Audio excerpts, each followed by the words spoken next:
Greetings and welcome to the May 15th edition of The Pulse. I'm Sean Hickey. And I'm Madison Scott. This week on The Pulse, we head down to Spruce Street to see how businesses of Manchester are using the warm weather to get their name out and promote their brand.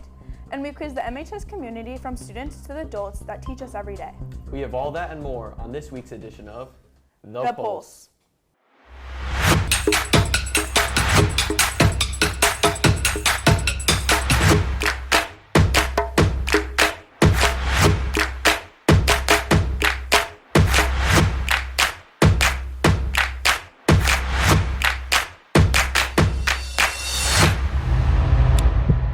Spring grows stronger by the day. Locals are getting out and about to get some much-needed sunshine, and some of Manchester's local businesses are taking note. Recently, our own Gavin Tomic made the trip down to Spruce Street to attend the first of many farmers markets as the season gets underway.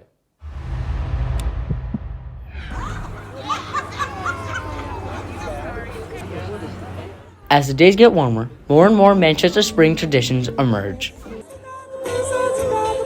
The Manchester's Farmers Market is one of them. From flowers to therapeutic clay, the farmers market has so much to offer. It's nice it's perfect weather after a long winter, right? And also you can socialize with people and see many people, and there are a lot of local vendors who you can support. Yeah. Not only does it help vendors, but it also helps community by catering to everyone's interests. There's just so many different ones. I loved the fresh flowers. Those were really beautiful. I thought that the aromatherapy clay was really pretty cool too. It allows all the kids to explore interests they have regardless of what it might be.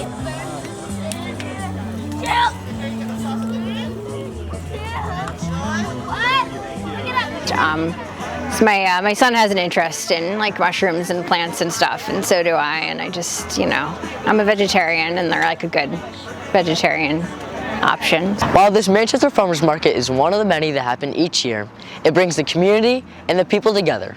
From The Pulse has been Gavin Tomic reporting. See the many ways our local residents and shops take advantage of the sunny spring forecast, and I will be sure to attend one of the many markets that will take place as the year progresses. While the farmers market has plenty to offer, it's not the only place to get your art and food fix here in Manchester. Jackson Converse brings us around the corner to Pastrami on Rye to show their recent paint and sip night offers adults a bite to eat and a blank canvas, while also supporting a good cause. Theater is a way for people to express themselves on an illuminated stage. Because right for the center is where we're going As a 36-year operation, Cash Children's Theater is well aware of the cost that this activity brings. So yeah, please. We offer scholarships and costuming, scenery, any equipment that we need. So yeah, there's a lot that goes into a business. That's where the community comes in to help. Pastrami on Rye was recently a late-night host to Cast Paint and Sip Night to help fundraise for all of their needed equipment to make sure the show runs smooth. This artsy night encourages our town to get imaginative and also sparks children's passions in the arts. I think it encourages you to want to go out and, paint something you've never done before and maybe be with a bunch of people you've never met before. It's just a fun thing to go do together. It's constructive and you get like a product at the end. So for me, I think it's a really nice beneficial thing for the community to host and then to use this money now that we've raised for a good cause. Like you can win from this, so. Fundraising events run by local businesses like the one here tonight not only give a helping hand to those who need it the most, but also help fund creativity and artistic growth for those throughout our community. From The Pulse, this has been Jackson Converse reporting. What a fun night supporting a great cause, and we thank all those who attended and supported Cash Children's Theater. Luckily, Pastrami on Rye isn't the only local spot to get artsy. Savannah Peak brings us to Little Bird Clay Company, a local woman-owned business helping Manchester locals to find their creativity. Gabby didn't bring it. She didn't want to bring anything. Yeah. Life isn't perfect, and Jamie Fitzgerald knows this, which is why she committed to putting her all into the imperfect perfectness of pottery. The fact that you can just touch it one time and you've made something. You don't have to be great at drawing or painting or those kind of arts, and clay is very forgiving. And passion for her work Jamie's excited to expand her love to all 10 and older, including longtime student Natalie. I just really like the teacher. She's really funny. She lets me do it while explaining it to me instead of like just doing it for you. So moving to Evergreen, I think will open it up for me to have a lot more customers. There's some apartments over there, so there's always people walking around over there. It's like the community feel, you know, like it's, you know, everyone kind of is nice to each other, and it's a good experience. As Jamie's love for pottery and art grows, so does her business, moving to Evergreen Walk, inviting the community to discover their own passion for art. Little birds deserve to be nurtured, and so do the arts. You can help this local business take flight by embracing your passion for pottery, painting, and drawing right here at Little Bird Clay Company. From the Pulse, this has been Savannah Peak reporting.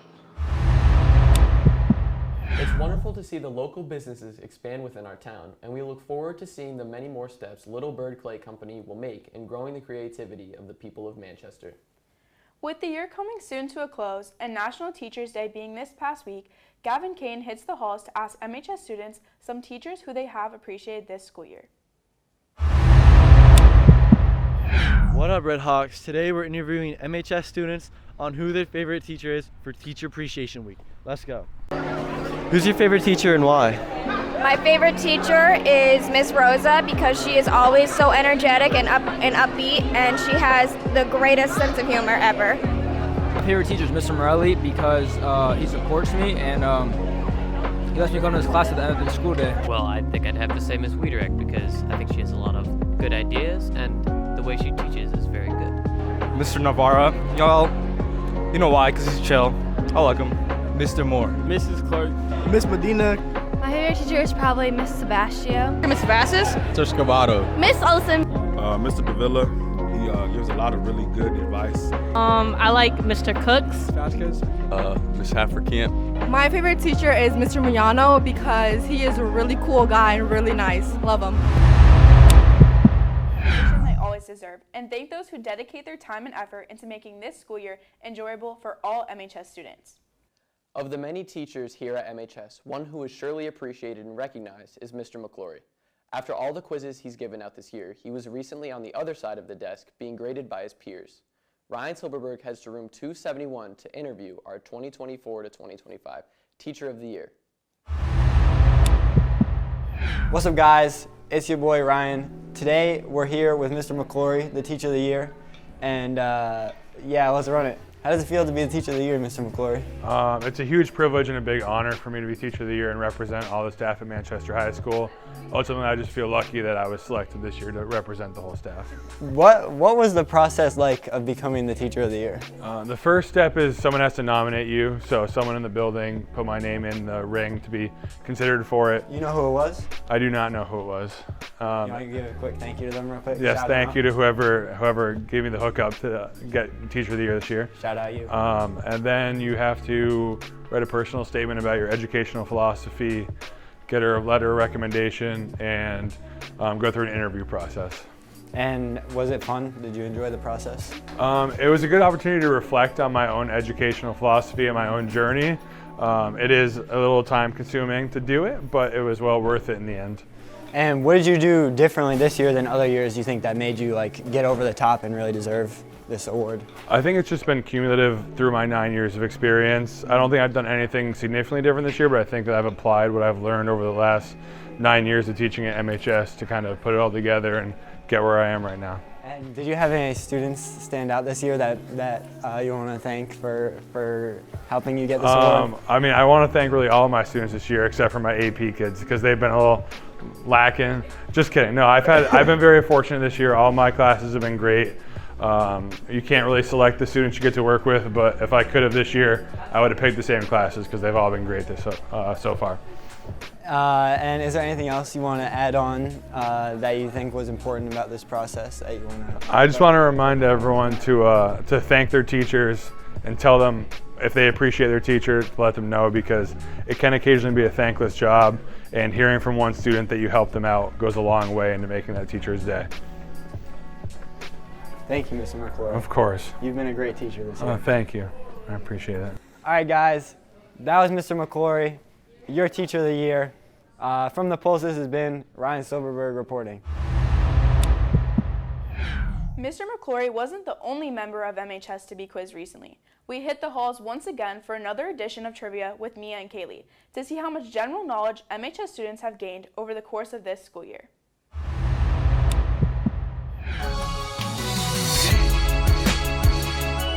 It's Street Beat. Hey, Street Beat. Hey, Street Beat. It's the beat.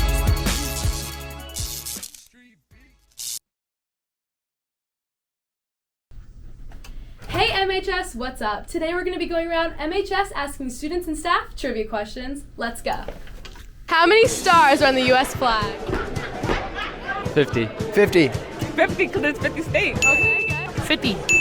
I'm gonna say like 80. 100. 350. 500.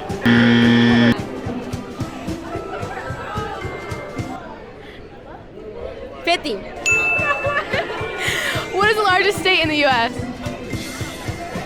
Hawaii. Africa.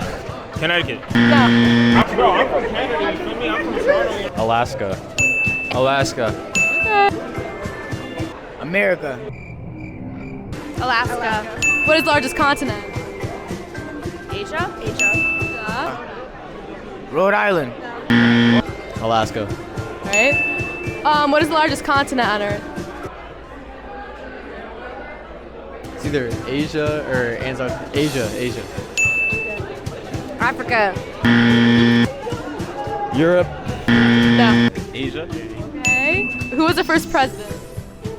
George Washington. Okay. I lost. George Washington. No. He's thinking. George Washington. Hey, okay. George Washington. When was the War of 1812? I don't know what that is. 1812. 1812. Okay. Who? World War One. It involved the U.S. and the Brits, and we fought on D-Day, I believe. I said when was it? 1812. Good job. Wow, MHS, it's clear to say that we have a lot of smart kids in this school. From the Pulse, this has been Mia Gilbert reporting.